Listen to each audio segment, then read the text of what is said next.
မင်္ဂလာပါရှင်ဒီနေ့ရဲ့ထူးခြားတဲ့သတင်းကဏ္ဍကနေကြိုဆိုပါရစေအခုနောက်ဆုံးရရှိထားတဲ့သတင်းတွေအရဗြိတိန်နိုင်ငံဟာအရှေ့အလယ်ပိုင်းဒေသရဲ့တင်းမာမှုတွေကြားမှာသူတို့ရဲ့စစ်ရေးအင်အားကိုတိုးမြင့်လိုက်ပြီးဖြစ်ပါတယ်အထူးသဖြင့်ကာတာနိုင်ငံကိုတိုက်လေယာဉ်တွေထပ်မံစေလွှတ်လိုက်တဲ့သတင်းပဲဖြစ်ပါတယ်ဗြိတိန်ဝန်ကြီးချုပ်ကီယာစတာမာကဗြိတိန်တော်ဝင်လေတပ်ရဲ့တိုင်ဖွန်းတိုက်လေယာဉ်စီးရေလေးစီးကိုကာတာနိုင်ငံစီထပ်မံစေလွှတ်ဖို့ဆုံးဖြတ်လိုက်ကြောင်းအတည်ပြုပြောကြားလိုက်ပါတယ်။ဒါဟာအစ္စရေးနဲ့အမေရိကန်တို့ကအီရန်နိုင်ငံအပေါ်တိုက်ခိုက်မှုတွေပြုလုပ်နေတဲ့အချိန်မှာဗြိတိန်ရဲ့ကာကွယ်ရေးစွမ်းရည်ကိုမြင့်တင်ဖို့လှုံ့ဆော်တာဖြစ်ပါတယ်။အခုထပ်မံစေလွှတ်လိုက်တဲ့တိုင်ဖွန်းတိုက်လေယာဉ်တွေဟာဘလို့လေယာဉ်မျိုးတွေလဲ။စစ်ဘက်ဆိုင်ရာကျွမ်းကျင်သူမိုက်ကီကေ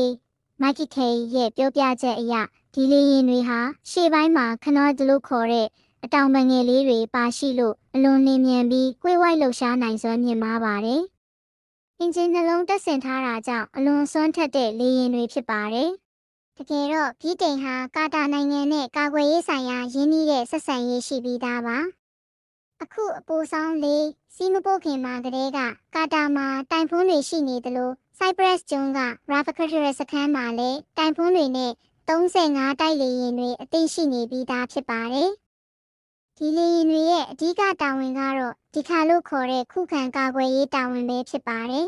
။ရန်သူကိုတွားရောက်တိုက်ခိုက်တာထက်မိမိတို့ရဲ့နယ်မြေနဲ့မဟာမိတ်တွေကိုဝေဟင်ကနေအကာအကွယ်ပေးဖို့ဖြစ်ပါတယ်။ဒါဟာဒေသတွင်းတင်းမာမှုတွေအဓိကအားဖြင့်တော့သူတို့ဟာရန်သူရဲ့ခရုတ်တုံးကြီးတွေနဲ့ဒရုန်းတွေကိုကြားဖြတ်ဟန်တားဖို့တာဝန်ယူရမှာပါ။ဝေဟင်မှာကင်းလှည့်ပြန်တန်းရင်အရှိတ်ဘက်ကနေလာနိုင်တဲ့ဘလို့ချင်းချောက်မှုကိုမဆိုရေဒါနဲ့စောင့်ကြည့်ထောက်လန်းနေမှာဖြစ်ပါတယ်။ဝေဟင်မှာမတင်နာစရာအရာတစ်ခုကိုတွေ့ရင်ဘလို့လုပ်မလဲ။သူတို့မှာမာဒီငါလို့ခေါ်တဲ့လျှို့ဝှက်ကုတ်စနစ်ပါဝင်ပါတယ်။အဲ့ဒီအရာစီကုံလိုင်းပို့လိုက်လို့အကြောင်းပြန်ချက်မရဘူးဆိုရင်အနီးကပ်သွားရောက်စစ်ဆေးပြီးကင်မရာနဲ့အတည်ပြုပါတယ်။ရန်သူဖြစ်ကြောင်းသိချပြီးဆိုရင်အဓိကအားဖြင့်တော့သူတို့ဟာရန်သူရဲ့ခရုတ်တုံးကြီးတွေနဲ့ဒရုန်းတွေကိုကြားဖြတ်ဟန်တားဖို့တာဝန်ယူရမှာပါ။ဝေဟင်မှာကင်းလှည့်ပြန်တန်းရင်အရှိတ်ဘက်ကနေလာနိုင်တဲ့ဘလို့ချင်းချောက်မှုကိုမဆိုရေဒါနဲ့စောင့်ကြည့်ထောက်လန်းနေမှာဖြစ်ပါတယ်။ဝေဟင်မှာမတင်နာစရာအရာတစ်ခုကိုတွေ့ရင်ဘလို့လုပ်မလဲ။သူတို့မှာမာဒီငါလို့ခေါ်တဲ့လျှို့ဝှက်ကုတ်စနစ်ပါဝင်ပါတယ်။အဲ့ဒီအရာစီကုံလိုင်းပို့လိုက်လို့အကြောင်းပြန်ချက်မရဘူးဆိုရင်အနီးကပ်သွားရောက်စစ်ဆေးပြီးကင်မရာနဲ့အတည်ပြုပါတယ်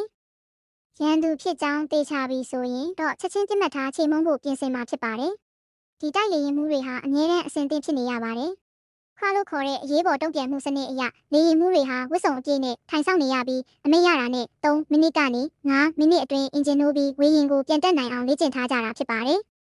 စီးရင်လေးလာသူတွေရဲ့အဆိုအရဒီလေရင်လေးစီးထက်တိုးလိုက်တာဟာတင်းငယ်တဲ့ပမာဏလို့ထင်ရပေမဲ့24နာရီပတ်လုံးကင်းလှည့်နိုင်ဖို့အတွက်တော့အလွန်ရေးပါလို့ပါတယ်။လေရင်တွေတစည်းပြီးတစည်းအလှည့်ကျကင်းလှည့်နိုင်ဖို့နဲ့ပြုပြင်ထိန်းသိမ်းမှုလုပ်နိုင်ဖို့အတွက်အခုလိုအင်အားဖြည့်တင်းတာကမဟာဗျူဟာအရအလွန်ထိရောက်ပါတယ်။ဗြိတိန်ရဲ့အခုလိုလုပ်ရက်ဟာအရှေ့အလယ်ပိုင်းဒေသတည်ငြိမ်ရေးအတွက်သူတို့ရဲ့ကတိကဝတ်ကိုပြသလိုက်တာပဲဖြစ်ပါတယ်။ရှေ့ဆက်ပြီးအခြေအနေတွေဘယ်လိုဖြစ်လာမလဲဆိုတာကိုတော့ကျမတို့ဆက်လက်စောင့်ကြည့်တင်ပြပေးသွားမှာပါ။အခုလိုနားဆင်ပေးတဲ့အတွက်ကျေးဇူးတင်ပါတယ်။